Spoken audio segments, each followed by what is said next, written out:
here's an interesting thing that my son Mark. Now, Mark, come on over here. Come on over here. I want you to show you that I think my son Mark is intelligent. Take a picture of intelligent son Mark. All right. So up here, as you can see, the roof line changes. Mark said that when they built this house, it's one brick offset. When they actually, I thought about it. He says they should have been out to here. If it was out to here, we would not have an issue today. But somebody was the width of the brick off when they built it, and that width of that brick is what causes a small pocket behind here that allows the water, and if you look at the whole roof, the wind and the snow, all the pocket here, and then come down brick. This is a telltale sign that you have a water issue here. It's people look at it and say, "Oh, it's the end of the gutter." Well, we talked about being one brick too short. The roof comes down to here, and this brick is out, and that water is pouring behind and around that brick. There's no way to stop this the way it is now. If you don't have that properly flashed up at the top, it's been this way since the 70s. We are now in 2020. So we're looking at something almost 50 years that this damn thing has been leaking. Who knows how many people are here to look at it. The problem is obvious. I am not a roofer by trade. I know my dad was, but I'm not. I went up there and took one look at it and said, "This is it." Even my son, who is very all thumbs, looked at it and said he thought it was wrong in his way it was built.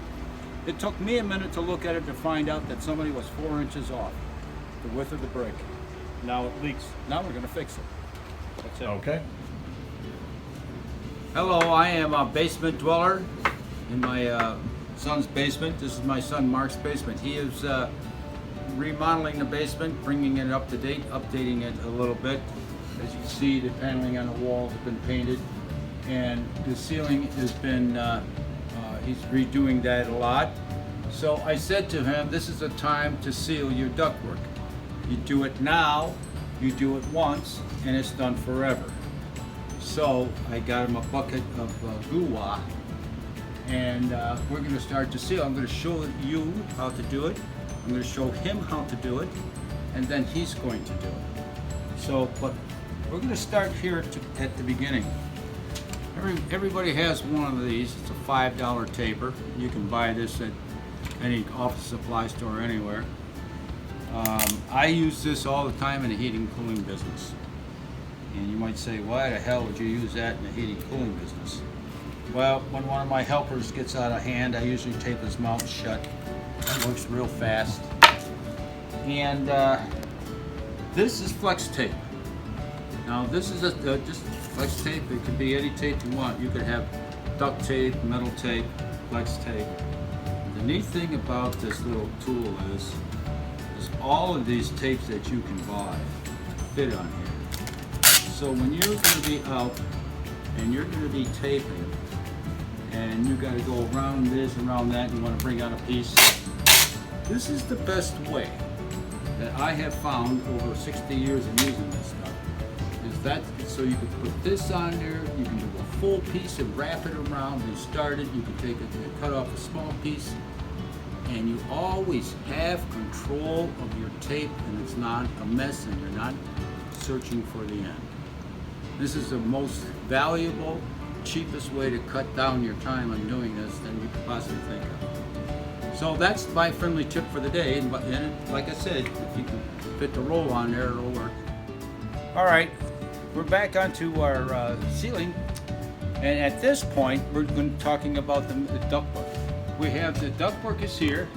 We have, this is a return, this is obviously a supply. This is the worst duct job in the entire world, because all of this ductwork is on one side of the basement, and on this side of the basement the supplies run 3 feet, 4 feet, and you're done. And the other supplies for the other side of the basement, the idiots, ran it across 25 feet. So this is, we need to seal this, and it's like we need to do it correct. The other problem, as you can see, anybody that knows anything about ductwork, you must have a minimum of 6 inches from this part of the tap to the end of the duct, and to build back pressure through the duct system to give you equal pressure through the system. So that's not done correctly either. So as we get done with this and work on this, we are going to do some things with the dampers to try and make this all work much better. So here we have, this is our bucket of goo. This is the way it comes. It's pretty thick. It's I don't think you'd want to paint a wall with it, but when you have to put this in the cracks and seal the crack on these cleats. Now remember, this is the return. We're doing this too, as well as the supply, and both of them will be, because we don't want to pull the return out of the ceiling in the basement. We want to pull the return out of the room it services. So let's, and here, let's show the round duct here. We have every seam needs to get painted. And you don't have to get carried away with it. You don't need to put it on an inch thick or anything. It's like painting, but with an attitude. And all it is, and there's a lot of it on a duct system to paint. And Mark has told me that the biggest part, and I can feel the air blowing out of here, right here. So that is a major duct leak in the entire house on every system that is put in. Because guys don't know how to cut out, or they don't bother putting that in correctly. So there you are. Now this is how you get started with it. And we'll do some, and then we're going to come back here and show what it looks like in progress. And we'll take it from there. So in a couple of, we'll be back in a flash. Okay, here we are, back in a flash. As you can see, Mark is doing the end cap on the duct. This is the end of the supply duct. Very important one. It's got a lot of holes and things on it. All the cleats and everything have to be done really good. The corners, top, bottom, and it's not easy to get at. Remember, on the back side of that cleat on top where you cannot see it, Yeah. there's another hole. You gotta get that backside hole too. So Mark, we've been doing this for what, about a half hour now, maybe? A little bit more than that? A little bit more. And what are you noticing about it as you're going here? Now we turned the fan on so that the fan is running all the time while you're doing this. And we did that so that Mark can feel the air blowing on his face as he's painting it. And it's been pretty serious, hasn't it, Mark? Yeah. Yep. But seal one up, you can still feel the holes left. Yeah, it makes the other one stand out. Yeah, it makes it easier to spot, maybe. All right, here we are, looking at the seams that Mark tapes. This is on one of the runs that goes all the way across his basement. So there's another one over here that he just finished. And some of them he's taped where it's easy enough to get at, and he is using, Mark, show him the taper that you got and what we're doing here with. He put the tape on the tape gun, and it makes it much easier to pull it off and get that tape, and so you're not fooling around with it. So that's taped. And then we're coming to the end here, and you can see there was an attempt by somebody else, put some regular duct tape on. So long as it sticks, that's all right. But there's way too many holes here on this fittings and everything else, and it's too hard to get at a lot of it, so that's where the GUI is going to come in, and we'll brush it on and get everything sealed up. Now when you hire a painter for 30 bucks an hour, he'd do a much better job than this, but you want to know something? It is sealed. Now it is really sealed, and we got it all the way around. And that's a good seal. Here's one of the booths that go up into the floor. You can see where somebody did make a tape on there. And Mark, you said there was a pretty good gap on the next one, right? So when you tape that up, but what we're trying to get to here, what I pointed out to Mark is, it looks good, but on the side of the boot, there's a little tab of metal there that it's got a gap in it. That's got to be sealed, one on each side, and even here at the collar, that's a rolled seam collar. So that all he's going to do with the brush. So we're going to watch him do that in a minute. Okay, with the brush now, you can get that little collar sealed. You can also get enough on top of the fitting too, so he's going to have to push the brush in there and get it so that he can get the top part too. These boots are really far up in the floor. I've never seen them put up that high. It makes it a little more difficult here. But it is very important to get every hole, every crack, even on the sides. A combination of tape and sealant on the ducts to make sure that every seam has been sealed as best we can get it sealed. It's not going to be perfect, but Mark did make a super job of getting all of this stuff in between here and up above and on top. You can just barely see some of that in here. That's where he really said took his time, got it all, and it was pretty tough. You had to do some with tape and some with glue. We're measuring here to put a heat run into the basement recreation room. And what's our measurement? We're going to take it, we want 10 inches. 10 inches above the floor, and we're going to go against the stud there. So make a line on the stud there, 10 inches. So what we're going to do is we're going to drill a hole through the wall. Against the stud. No, right against it. Oh yeah. Does this look? Shit, I can't tell if that's. Well, the stud's got a because the stud is bent. Yeah, all right. Hang So, on. no, that's all right. You don't have to go totally against it. Use the go there. Does that look like it's lined up? I hope so.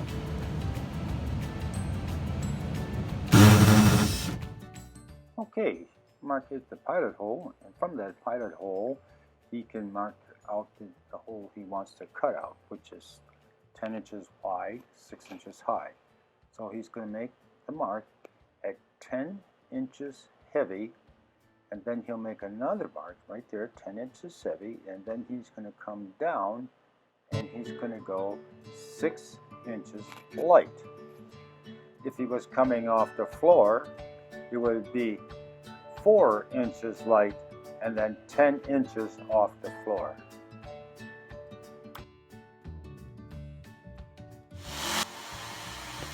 It's always best to use tools that you are comfortable with, using your own tools. So Mark is using his own pick saw, skill saw, whatever you want to call it. He's comfortable using it, and to be honest with you, after watching him do this, he's doing a real nice, very clean job, and that's going to be good for when he has to put in the box into the hole. He needs a good clean hole. So when we say heavy and light, when we say 10-inch heavy, we're saying 10 inches plus. So you make it just slightly wider on the outside of 10 inches, not on the inside. And when we say light, we mean on the inside, a little lighter than that number. That changes the width of things. So that's what we say when we say heavy and light. We're not on a diet. So the new hole is 2 inches above the baseboard, as you can see right there, so it doesn't get down too close to the baseboard. The register is slightly larger than the hole, about 3/4 of an inch all the way around, and so that gives you what we call the slop room. So if you're slightly off one way or the other, the register can move around and cover up the hole. But the way he's doing it here, it's very nice. It's going to be a really nice tight seal, it's going to be, and that's good too, because again, we didn't go through all of this deal of sealing the ductwork and everything and making all that deal to have sloppy holes and air leaking backwards and forwards where it's not supposed to. It's really important to have these registers closed tight and be a good fit. After the hole is cut, then we can dry fit the boot to make sure it is a nice fit. And this time it is. So here is Mark putting another pilot hole. He's going to put one supply register on each side of this small mechanical room that juts out into the basement, so we can have 3 directions of the air moving. This is really a nice layout here for this. You can get all the heat down and hide them all too, because they're all inside the mechanical room. So now he went on the outside. He marking out over here, and they don't name churches after us, folks. He got which side the stud was on wrong, so he had to come back and remark it and move on the other side of the stud. He didn't cut the hole out. He just put the blade in from the saw and said, hey, it's right against the stud. So no harm done, except he's got to paint a few lines over. But you take your time, you cut them out, put them together, and next time you'll see us putting this all together inside the mechanical room. Now on to Lowell's. So here we are at Lowe's. We shop at Lowe's. My son is a veteran and he gets a 10% discount. Okay, I'm with my son Mark. Mark, say hello. Hello. Look at that beautiful face. He always looks better with a mask on. Okay, so that tells you when we're doing this during the COVID. Now Mark is, we put 3 new heat runs in Mark's basement, and we're using the old boxes that were in the ceiling, but we still need some parts, bits, and pieces. So what do we need? Well, we have to connect the pipe to Mark's ductwork. And Mark is not a qualified sheet metal man. Most people are not. So he needs to get the one that he can do, and that's the first one right there, Mark. That one right there. Pick that up. You guys need help? No, we are No, help. thank you. We are the help.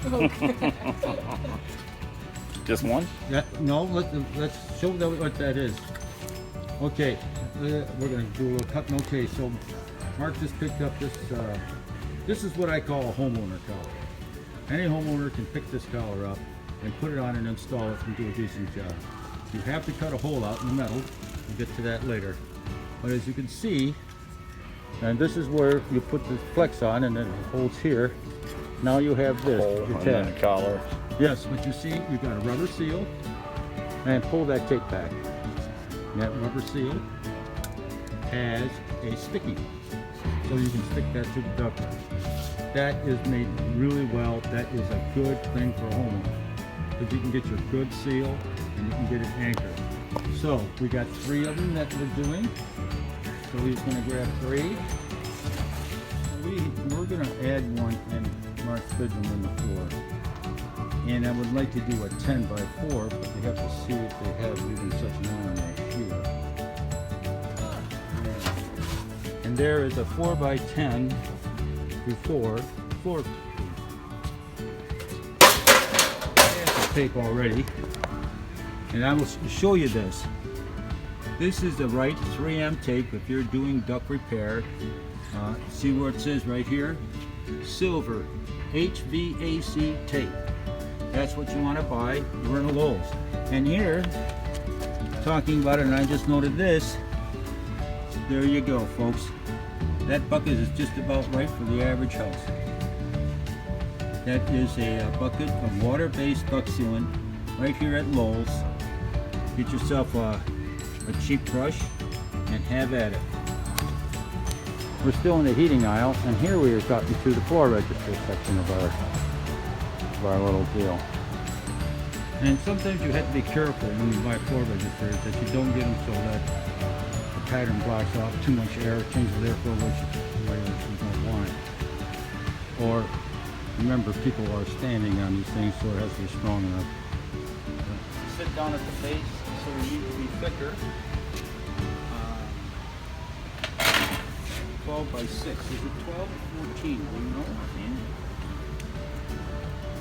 It's not any bigger than that, are they? Or are they 14?